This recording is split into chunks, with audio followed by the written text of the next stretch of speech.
প্রদেশ কংগ্রেসের আদিবাসী সেলের প্রাক্তন সভাপতি প্রয়াত যদুমোহন ত্রিপুরাকে শ্রদ্ধার সাথে স্মরণ করল প্রদেশ কংগ্রেস। এদিন প্রদেশ কংগ্রেস ভবনে যথাযোগ্য মর্যাদার সহিত পালন করা হয় যদুমোহন ত্রিপুরার প্রয়াণ দিবস। উপস্থিত ছিলেন প্রদেশ কংগ্রেস সভাপতি আশিস কুমার সাহা সহ প্রদেশ কংগ্রেসের আদিবাসী সেলের নেতৃত্বরা। উপস্থিত সকলে এদিন প্রয়াত যদুমোহন ত্রিপুরার প্রতিকৃতিতে ফুল দিয়ে উনার প্রতি শ্রদ্ধা নিবেদন করেন। এক সাক্ষাৎকারে প্রদেশ কংগ্রেস সভাপতি আশিস কুমার সাহা জানান, প্রদেশ কংগ্রেসের আদিবাসী সেলের প্রাক্তন সভাপতি প্রয়াত যদুমোহন ত্রিপুরার প্রয়াণ দিবসকে যথাযোগ্য মর্যাদার সহিত পালন করা হচ্ছে। প্রয়াত যদুমোহন ত্রিপুরা রাজ্যের আদিবাসীদের কাছে জনপ্রিয় নেতা ছিলেন। রাজ্যের এক প্রান্ত থেকে অপর প্রান্ত ঘুরে কংগ্রেস দলের হয়ে কাজ করেছেন। আদিবাসীদের জীবন মান উন্নয়নের লক্ষ্যে তিনি কাজ করেছেন।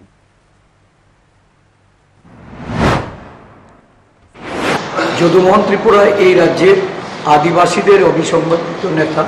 রাজ্যের এক প্রান্ত থেকে এক প্রান্তে ঘুরে কংগ্রেস দলের হয়ে আদিবাসীদের তাদের মান উন্নয়নে, তাদের অধিকার, তাদের বিকাশে এক গুরুত্বপূর্ণ ভূমিকায় উনি ছিলেন।